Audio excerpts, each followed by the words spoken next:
नमस्कार, मैं वसीम अकरम और आप देख रहे हैं रिपब्लिक न्यूज़ राजस्थान। आज हम मौजूद है भवानी मंडी शहर के जयपुर ऑयल मिल कॉलोनी में, जहां पर एक दशक पूर्व एक क्रिकेट का मैदान हुआ करता था, लेकिन अब वर्तमान में यहां पर कोरोनाइजरों द्वारा कॉलोनी काट दी गई है।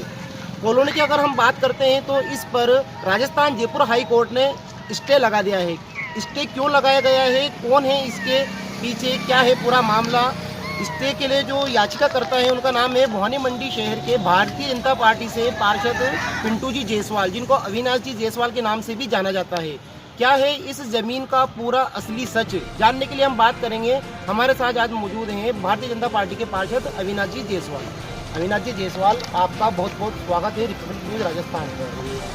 आपके द्वारा एक अलग जगाई गई है भवानी मंडी शहर की बेशकीमती भूमि जयपुर ऑयल मिल को बचाने की। क्या है इसका पूरा सच, आज भवानी मंडी की जनता आपसे जानना चाहती है। ये ज़मीन के लिए मैं शुरू से लड़ रहा हूँ जी पर पहले सरकार के सामने लड़ रहा था और अब कोर्ट में जाके लड़ाई जा रही है। जी ये ज़मीन हमारे झालावाड़ दरबार द्वारा पिस्टन जी को बख्शिश में इंडस्ट्री लगाने के लिए दी गई। अगर इंडस्ट्री नहीं खुलती है तो स्वतः ही सरकार में चली जाए, ऐसा एक प्रावधान है और सरकार के भी ऐसे आते हैं। अब जब फैक्ट्री नहीं चली, पिस्टन जी ने ये जयपुर ऑयल मिल को दे दिया और जब फैक्ट्री नहीं चली और बक्सों में ज़मीन दी गई हुई है और ज़मीन बक्सों में दी गई, किसी को बेच नहीं सकती। कुछ अगली सरकार की टाइम, कांग्रेस सरकार की टाइम, इस पर 90B कर दी गई। 90B कर कुछ भूमाफिया और कुछ राजनेताओं ने मिलकर, अधिकारियों पर मिलकर इस पर 90B कर एक ही रात में पट्टे जारी कर दिए गए। नगर पालिका भी उस टाइम कांग्रेस की थी। एक ही रात में 19 बीघा 15 बिस्वा पर सारे पट्टे जारी कर एक ही रात में इस पर रजिस्ट्री भी कर दी गई। उसकी शिकायत ऊपर तक हुई। शिकायत सरकार के संज्ञान में आने के बाद सरकार ने एक आदेश जारी करे और एक जांच कमेटी बनी। इस जांच कमेटी में पूरे प्रकरण की जांच करी गई। उस जांच में ये पाया गया कि 90B फर्जी तरीके से की गई है। ये राज्य सरकार की ज़मीन है और इसका भूमाफियाओं से और अधिकारियों ने मिलकर इस पर 90B गलत कर दी गई है, इसलिए इसके पट्टे खारिज किए जाए। पर पट्टे इसलिए नगर पालिका खारिज नहीं कर पाई क्योंकि जिस पट्टे के रजिस्टर्ड हो जाता है उस पट्टे को कोर्ट में ही जाना पड़ता है। सरकार ने एक आदेश जारी करे गए कि भाई इसके पट्टे खारिज करने के लिए आप सक्षम न्यायालय में जाएँ। जब कांग्रेस बीजेपी का बोर्ड आ चुका था, हाई कोर्ट जयपुर में इसकी याचिका नगर पालिका द्वारा ली गई। उदय सिंह जी चेयरमैन थे। कोर्ट में केस चल ही रहा था।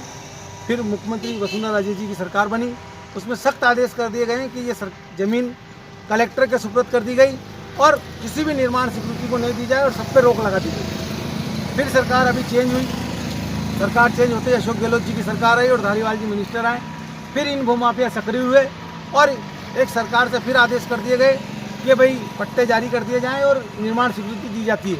और हाई कोर्ट में जो केस पेंडिंग था, कोर्ट से कोई फैसला नहीं हुआ और नगर पालिका के ऊपर प्रेशर बनाकर और अधिकारियों ने और अधिशासी अधिकारी ने मिलकर उस केस को वापस ले लिया। उसके खिलाफ हम लोगों ने हाई कोर्ट में एक जनहित याचिका मेरे द्वारा ले ली गई। उस पर 2 साल से इस केस को पेंडिंग किया जा रहा था। 5 तारीख के दिन हाई कोर्ट के हमारे चीफ जस्टिस साहब ने एक सुंदर और एक ऐतिहासिक फैसला दिया, जिसमें साफ कहा गया कि सरकारी अपने स्टैंड सरकार चेंज होते स्टैंड कैसे चेंज कर दिए गए, तो ये गलत है। इस पर बेचने पर और ख़रीदने पर रोक लगा दी गई और एक आदेश जारी करा। मेरे को लगता है राजस्थान में पहला आदेश होगा कि जो भी निर्माण कार्य कर रहे हैं उस निर्माण कार्य अगर पब्लिक और सरकार के जीतती है तो स्वतः ही अपने निर्माण को खुद को ध्वस्त करना पड़ेगा, जिसका कोई हर्जाना खर्जाना इन मकान मालिकों को नहीं मिला जाएगा। ये आदेश बहुत शोभनीय है और मैं चीफ जस्टिस साहब का धन्यवाद देता हूँ और हमारे अधिवक्ता श्री अभिनव जी शर्मा डॉक्टर, उनने इस लड़ाई को पूरी ईमानदारी से लड़ा और हमारा सहयोग करा, उसका भी धन्यवाद। मैं हाई कोर्ट के इस फैसले का तहे दिल से सम्मान करता हूँ। ये नगर के लिए बहुत बड़ी ज़मीन थी और बहुत बड़ी लड़ाई है। हम लोग इस ज़माने में क्रिकेट खेला करते थे। कुछ ज़माने पहले यहाँ भागवत गीता और बड़े धार्मिक कार्यक्रम हुआ करते थे। ये ज़मीन उसी काम में आया करती थी, पर इन भूमाफियाओं ने षड्यंत्र द्वारा और अधिकारियों ने मिलकर इस ज़मीन को खुर्द-बुर्द करने का प्रयास किया गया। पर परमात्मा की शक्ति के कारण आज ये ज़मीन वापस, हमारे पूरी उम्मीद है कि कोर्ट हमारे पक्ष में फैसला देगी और सरकार के पक्ष में फैसला आएगा और जनता के पक्ष में फैसला होगा। इसमें फिर ग्राउंड बनेगा, बच्चे वैसे ही क्रिकेट खेलेंगे और भागवत गीता और धार्मिक कार्यक्रम होंगे और समस्त नगर और समाज के काम आए, यही मेरी अपेक्षा है। और मैं हाई कोर्ट के चीफ जस्टिस साहब का तहे दिल से धन्यवाद अर्पित करता हूँ, जिनने इतना ऐतिहासिक फैसला दिया है जनता के पक्ष में और उस नगर के फैसले में मैं उनका तहे दिल से धन्यवाद करता हूँ। अविनाश जी, बात ये सामने निकल कर आ रही है कि पिछले वर्ष भवानी मंडी शहर का एक संगम विहार कॉलोनी है, वहाँ पर भी एक किसी धर्म के लोगों ने याचिका दायर की थी, लेकिन पैसों की मोह माया में कहीं ना कहीं उन्होंने याचिका वापस ले ली। भवानी मंडी शहर की जनता एक सवाल ये भी खड़ा कर रही है, क्या वैसा ही फैसला अविनाश जी जायसवाल ले सकते हैं अपने जीवन में, या वास्तव में वो हक की लड़ाई लड़ रहे हैं शहर के लिए? जब तक जिंदा हूँ और शरीर में जान है जब तक लड़ूंगा, और ईमानदारी का मेरा एक परिचय है और मैंने आज तक ऐसा काम सोचा भी नहीं है। वो लोगों ने लड़ा था, उनकी लड़ाई कुछ अलग थी और वो लोग उनका मैटर वो जाने। ये लड़ाई मैं आज से नहीं लड़ रहा हूँ, शुरू से लड़ रहा हूँ। जब से इस ज़मीन का गड़बड़ी चालू हुई है, जब से मैंने इसकी शिकायत और शुरू से लड़ने का मेरा प्रयास रहा है। अभी 176 बीघा में भी मैं इसकी लड़ाई लड़ रहा हूँ और ऐसा कभी होगा जीवन में, ये संभव ही नहीं है। और मैं ये जोरदार से कहता हूँ कि मैं पूरी ईमानदारी से इस चीज़ को लड़ूंगा और गांव के हित में ज़मीन को करूँगा। जो भी हाईकोर्ट का फैसला होगा वो सर्वमान्य होगा और जो भी मेरे से इसके लिए जो भी मुझे करना पड़े तो मैं पूरी तरीके से ईमानदारी। सर, बड़ी लड़ाई लड़ रहे हैं आप, कहीं ना कहीं आपको जान माल का भी नुकसान हो सकता है। इस बात को लेकर कहीं परिवार वालों की चिंता या किसी आपके ऊपर राजनेता का दबाव या कॉलोनाइजरों का कभी दबाव आया हो कि नहीं आप ऐसा आप मत करें, नहीं तो आपको कहीं ना कहीं नुकसान उठाना पड़ सकता है, ऐसा किसी चीज़ों का आपको सामना करना पड़ा है जीवन में? अगर मौत लिखी होगी तो ठोकर से भी मर सकता है आदमी। ऐसे कोरोना में कितने ही लोग मर गए, हमारे परिवार के भी बहुत लोग चले गए। अगर मौत लिखी होगी तो वो कैसे भी मर सकते हैं। अगर मेरी ज़िंदगी अगर इनके हाथ से लिखी होगी तो कोई बात नहीं, पर मुझे पूरा परमात्मा पे विश्वास है कि मुझे वो शक्ति देगा और मैं इनके खिलाफ़ लड़ूंगा। और ऐसा मेरे घर वाले कभी मुझे इस तरीके से गलत काम के खिलाफ़ बोलने में कभी रोकते नहीं, मेरा सपोर्ट करते हैं। मेरे माता पिता, मेरा परिवार, पूरा मेरा परिवार मेरे साथ खड़ा रहता है और गाँव की जनता मेरे साथ है, जिनके लिए मैं लड़ रहा हूँ। और जिन आज मेरे जो पार्टी के नेता हैं सर्वमान्य, वो लोगों का मेरा ऊपर पूरा आशीर्वाद है और ऐसा कुछ भी नहीं है। और ऐसा करने के लिए 10 बार सोचना पड़ेगा जो ऐसा करेगा। और भगवान ने जितने दिन की उम्र लिखी सबको जीना, सबको मरना, ऐसे डरने से कुछ नहीं होता। अगर ऐसे डरेंगे तो फिर कल पुलिस वाले भी किसी अपराधी को नहीं पकड़ पाएंगे। कितने बड़े बड़े अपराधी को पुलिस वाले पकड़ते हैं, अगर वो सोच ले कि हमारे बच्चों का क्या होगा और हमारा क्या होगा, तो वो किसी अपराधी को ही नहीं पकड़ पाएंगे, फिर तो वो अपने घर में बैठ जाएंगे। ऐसा अगर सभी लोग घर में बैठ गए तो इस देश और इस नगर और इस गांव का क्या होगा।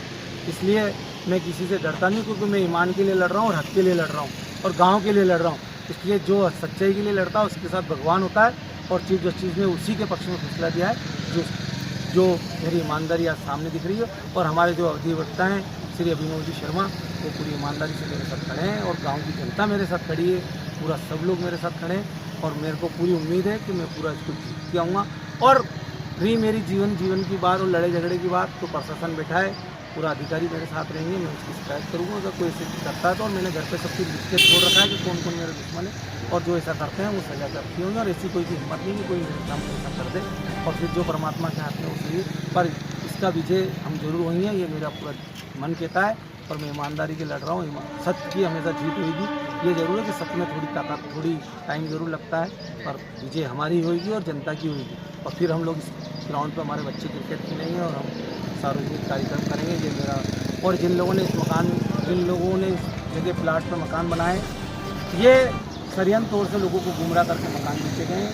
अगर इनकी शिकायत है तो जिन लोगों ने इनको प्लाट बेचे हैं उनके खिलाफ एफआईआर दर्ज कराएं, क्योंकि ये प्रॉपर्टी का केस बनता है, ये प्रॉपर्टी इसलिए जो मकान वाले हैं ये उनके खिलाफ एफआईआर दर्ज कराएं, इनकी शिकायत।